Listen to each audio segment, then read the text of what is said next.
Salam olsun əziz və böyük Türk millətim. Sizə salam olsun MGTV izləyicilərinə. Salam olsun Mustafa bəy sizə. Demək, İran-İsrail savaşının bir də buradan eşidin.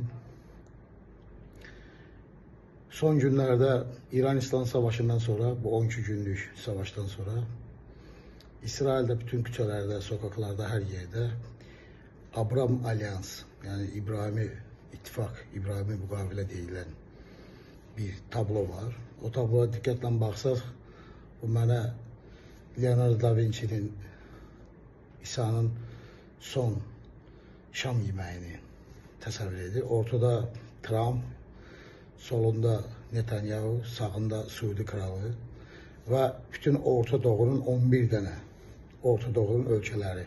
Burada Suriyanın yeni Jolani, Cumhurbaşkanı Jolani'nin de, Ahmet Şara'nın da fotosu var. Burada oyunlar neden gelir? Amerika-İran saldırısında bugünlerde Amerika İran'a 30 milyar dolar pul yatırım edir ki, ekonomikasını ve kommunikasiyasını düzeltsin. Ve bu pulu da Saudi krallarından alır. Bu Abram Alyans dediğin, yani İbrahimi müqavilə, İbrahimi İttifak, bütün Orta Doğu'nun Amerikan ve İsrail çıxarlarına birbaşa qulluq etməyinə, bu ittifakı yaratmağına gelir. Ve bu da İran'ın da yarın Amerika'nın bütün dediklerinden oturtulmasına getirip çıkartacaktır. Ve burada Türkiye'mizin əsas rolu bu işlerin eninde sonunda bölgəni, Böyük Orta Doğu'nu ve Qafqaz, Balkanlar,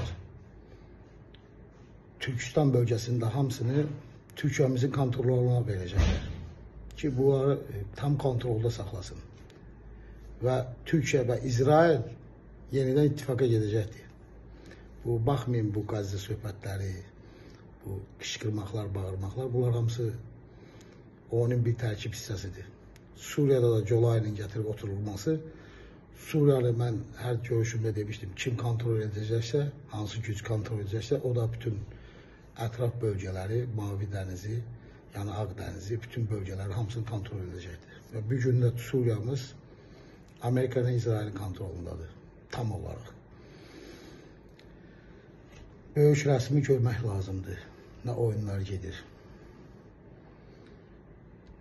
Bu İbrahimi İttifakına da Azərbaycan da, Qazaxıstan da, Özbəkistan da qoşulub və bunun da bir ucu Çinə qarşıdır. Ona görə ki, bölgədə bütün 11 Orta Doğu ölkəsidir və Qafqazı və Türkistan bölgəsinin əsas enerji qaynaqları olan ölkələrin hamısını bir-birinə bağlamaqla Çinin bütün ekonomikasını çöktürmək deməkdir bu. Uca Tanrım Türk'ü korusun ve uzatsın. Ne mutlu Türk'üm diyene. Allah'a emanet olun.